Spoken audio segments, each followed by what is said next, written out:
From a territory to a state, Nebraska is celebrating its 150th birthday this year, and KNEB Ag will be looking back throughout the year at the farmers, ranchers, technology, and more, which grew the panhandle of Nebraska to what it is today.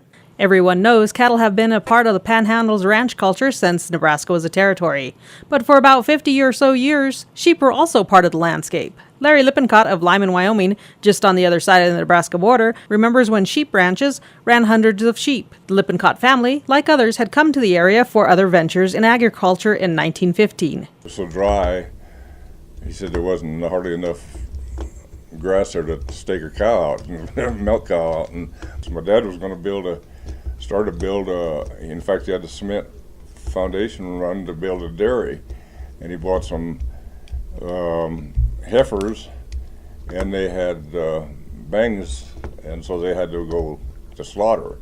And my dad got inland fever from it, and so we had to kind of stay out of the cow, or got to get away from the dairy deal, and so we got into the lambs. And so we've been up here for here on this stuff here is like since 1938, and then we've expanded a couple more farms here, and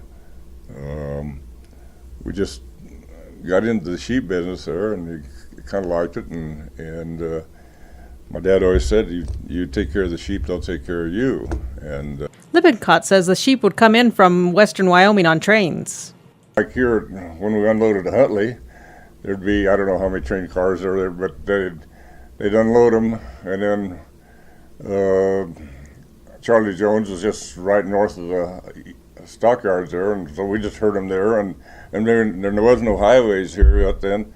Now my uncle Jim and Kenny Carpenter and Chuck Carson and Lanes were out south of Lyman. There was a lot of lambs there, and those 3 or 4 guys, and then down at South Morrill, Paul Blood yards, and then at Hague, Brown Sheep Company.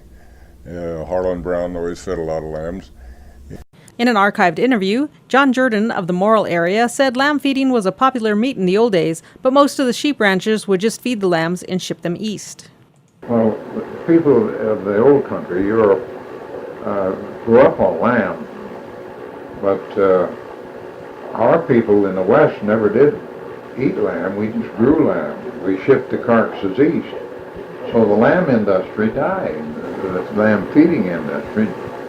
At one time during the war, I was the largest lamb feeder in the United States. Mainly then, they needed the skins to make suits for the flyer.